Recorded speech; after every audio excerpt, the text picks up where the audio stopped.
انشاءاللہ ہم سورہ شعراء کی آیت نمبر 112 سے لے کر 116 تک کا ترجمہ تفسیر پڑھنے سننے کی سعادت حاصل کریں گے۔ اعوذ باللہ من الشیطان الرجیم، بسم اللہ الرحمن الرحیم۔ قال وما علمی بما كانوا يعملون ان حسابهم الا على ربی لو تشعرون۔ ترجمہ کنز العرفان، نون نے فرمایا مجھے ان کے کاموں کا علم نہیں، ان کا حساب تو میرے رب ہی کے ذمہ پہ ہے اگر تمہیں شعور ہو۔ آیت کریمہ کی ایک تفسیر یہ ہے کہ حضرت نوح علیہ السلام نے اپنی قوم کو جواب دیتے ہوئے فرمایا جن لوگوں نے میری پیروی کی ہے مجھے ان کے کاموں کا علم نہیں اور نہ ہی مجھے اس سے کوئی غرض و مطلب ہے کہ وہ کیا پیشے کرتے ہیں، اور میری ذمہ داری نہیں مگر انہیں اللہ تبارک و تعالیٰ کی طرف دعوت دینا۔ جب آپ کی قوم کے امیر لوگ جو تھے انہوں نے آپ پر اعتراض کیا کہ آپ علیہ السلام ان غریب لوگوں اور گھٹیا پیشوں والوں کو اپنے آپ سے دور کریں تو ہم آپ پر ایمان لائیں گے، تو آپ علیہ السلام نے ارشاد فرمایا کہ مجھے ان کے پیشوں سے کوئی بھی مطلب و غرض نہیں ہے، بلکہ میرا کام اللہ تبارک و تعالیٰ کی طرف دعوت دینا ہے، چاہے اس کو آپ امیر قبول کرے یا اس کو غریب قبول کرے۔ دوسری تفسیر یہ کہ حضرت نوح علیہ السلام کی قوم نے ایمان لانے والوں کے پیشے پر اعتراض کرنے کے ساتھ ساتھ ان کے ایمان پر بھی اعتراض کے لیے کہا کہ جو لوگ آپ پر ایمان لائے ہیں وہ دل سے ایمان نہیں لائے بلکہ صرف ظاہری طور پر ایمان لائے ہیں، تو اس کے جواب میں حضرت نوح علیہ السلام نے ارشاد فرمایا بے شک میری ذمہ داری ظاہر پر اعتبار کرنا ہے، باطن کی تفتیش کرنا مجھ پہ لازم نہیں ہے۔ باطن کا جو بھی حال ہے فرمایا وہ جانے، ان کا رب جانے، میرا کام ہے ان لوگوں کو کلمہ پڑھانا۔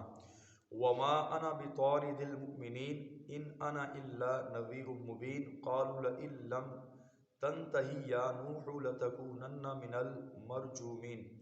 اور میں مسلمانوں کو دور کرنے والا نہیں، میں تو صرف صاف صاف ڈر سنانے والا ہوں۔ قوم نے کہا اے نوح اگر تم باز نہ آئے تو تم ضرور سنسار کیے جانے والوں میں سے ہو جاؤ گے۔ قوم نے حضرت نوح علیہ السلام کی یہ بات سن کر کہا پھر آپ علیہ السلام کمینوں کو اپنی مجلس سے نکال دیجیے تاکہ ہم آپ کے پاس آئیں اور آپ کی باتیں مانیں۔ اس کے جواب میں حضرت نوح علیہ السلام نے فرمایا یہ میری شان نہیں کہ میں تمہاری ایسی خواہش پوری کروں اور تمہارے ایمان کے لالچ میں غریب مسلمانوں کو اپنے آپ سے نکال دوں۔ اس آیت مبارکہ سے معلوم ہوا کہ غریب فقیروں کے ساتھ بیٹھنا انبیاء کرام کی سنت ہے، لہٰذا ہر مسلمان کو چاہیے کہ وہ غریب مسلمانوں سے بھی ہم نشینی رکھیں، ان کی دلجوئی کریں، ان کی مشکلات دور کرنے کے لیے عملی طور پر اقدامات کرنے کی کوشش کرے۔ اور ہمارے آقا علیہ السلام کی بارگاہ کے اندر بھی اکثر جو ہے وہ غریب صحابہ کرام تشریف فرما ہوا کرتے تھے۔ اگر صحابہ کرام علیہ رضوان کی مبارک سیرتوں کو پڑھا جائے تو اکثر صحابہ کرام علیہ رضوان غریب ہی تھے۔ حضرت انس رضی اللہ عنہ فرماتے ہیں نبی پاک علیہ السلام نے یہ دعا مانگی اللہ قیامت کے دن مجھے مسکینوں کی جماعت ہی سے اٹھانا۔ حضرت عائشہ نے عرض کیا یا رسول اللہ کمینہ ارشاد کیوں فرمایا؟ مسکین لوگ امیر، فرمایا مسکین لوگ امیروں سے 40 سال پہلے جنت میں داخل ہوں گے۔ عائشہ مسکین کے سوال کو کبھی رد نہ کرنا اگرچہ کھجور کا ایک ٹکڑا ہو۔ اے عائشہ مسکینوں سے محبت کرو، انہیں اپنے قریب کرو، اللہ تعالیٰ قیامت کے دن تجھے اپنا قرب عطا فرمائے گا۔ اسی طرح نبی پاک علیہ السلام نے فرمایا اگر تم مجھے ڈھونڈنا چاہو تو مجھے اپنے کمزور اور غریب لوگوں میں تلاش کرو، کیونکہ تمہیں کمزور اور غریب لوگوں کے سبب رزق دیا جاتا ہے اور انہی کے سبب تمہاری مدد کی جاتی ہے۔ اس طرح ارشاد فرمایا یہ غلام تمہارے بھائی اور خادم ہیں، اللہ تعالیٰ نے انہیں تمہارے ماتحت کر دیا، تو جس شخص کے ماتحت اس کا بھائی ہو وہ اسے وہ چیز کھلائے جسے خود کھاتا ہو، وہ پہنائے جسے خود پہنتا ہو، اور تم انہیں ایسے کام پر مجبور نہ کرو جو ان کے لیے دشوار ہو۔ اگر تم نے انہیں ایسے کام کے لیے کہو تو ان میں ان کی مدد بھی کرو۔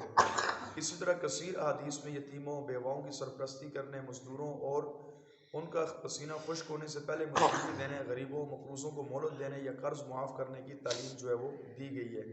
اور نبی پاک صلی اللہ تعالیٰ علیہ وآلہ وسلم خود بھی نبی پاک علیہ السلام فقر ہی کو پسند فرماتے تھے۔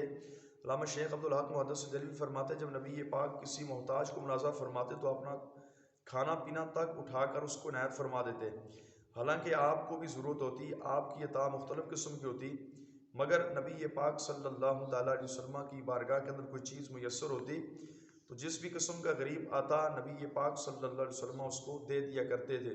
اور بعض اوقات آپ علیہ الصلوۃ والسلام قرض لے کر بھی غریبوں اور مساکینوں کی مدد فرمایا کرتے تھے۔